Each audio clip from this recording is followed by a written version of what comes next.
essentiel pour le pape et pour les chrétiens de restaurer la famille humaine, parce qu'on considère en fait qu'à l'origine se trouve la famille humaine, un nous, ensemble, qu'au terme de l'histoire se trouve cette famille humaine et que dans notre histoire aujourd'hui, elle est fracturée.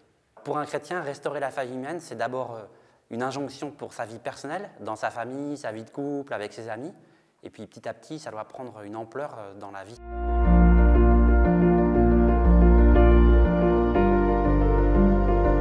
Alors les enjeux en ce qui concerne les migrants et les réfugiés pour construire un nous toujours plus grand, ils sont à mon avis de 3 ordres. Le premier, c'est qu'ils sentent que ce nous est en construction dès leur arrivée et qu'on puisse les accueillir dignement en fait, dans leur première démarche, avec humanité. Puis après, dans le parcours d'intégration, il y a un ordre en fait, de sentir qu'ils vont avoir une place dans la société, qu'ils puissent assez vite avoir accès à l'emploi, à la formation professionnelle, en fait, pour qu'ils prennent leur place. En fait. Alors, comment se faire proche des migrants et des réfugiés? Il me semble que le Saint-Père, il insiste beaucoup, à la fois dans sa lettre et en même temps dans Fratelli Tutti, pour considérer la personne comme un parmi nous.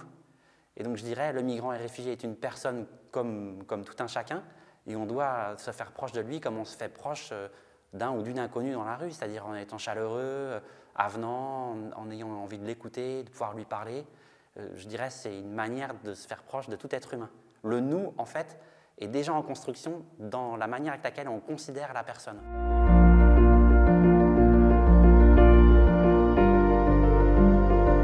Les limites et les difficultés à la rencontre avec les personnes migrantes, elles sont d'abord d'ordre personnel.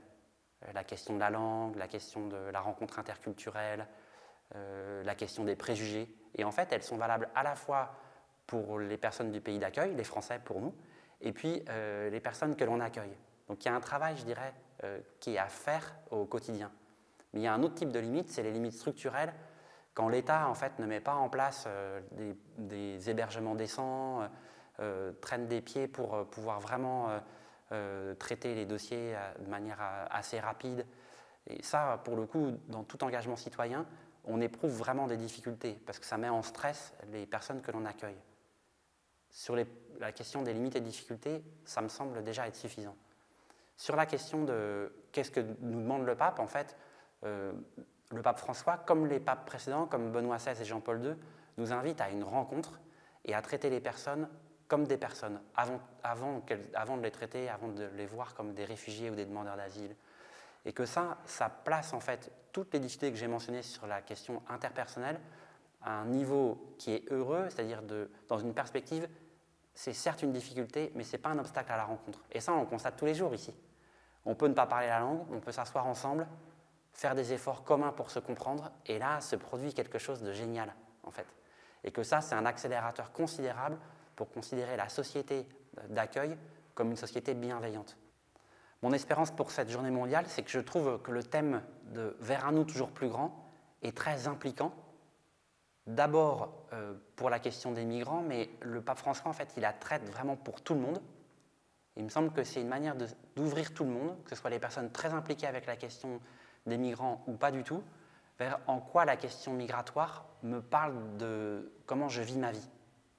Il me semble qu'on pourrait résumer la pensée du pape François en disant « Dites-moi comment vous accueillez les migrants et je vous dirai comment vous traitez les personnes dans votre vie. »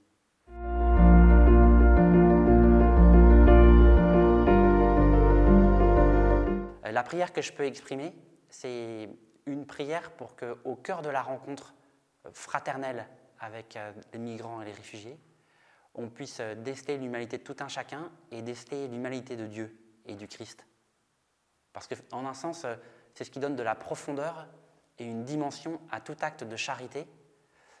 C'est découvrir dans le visage de l'autre le visage de Dieu.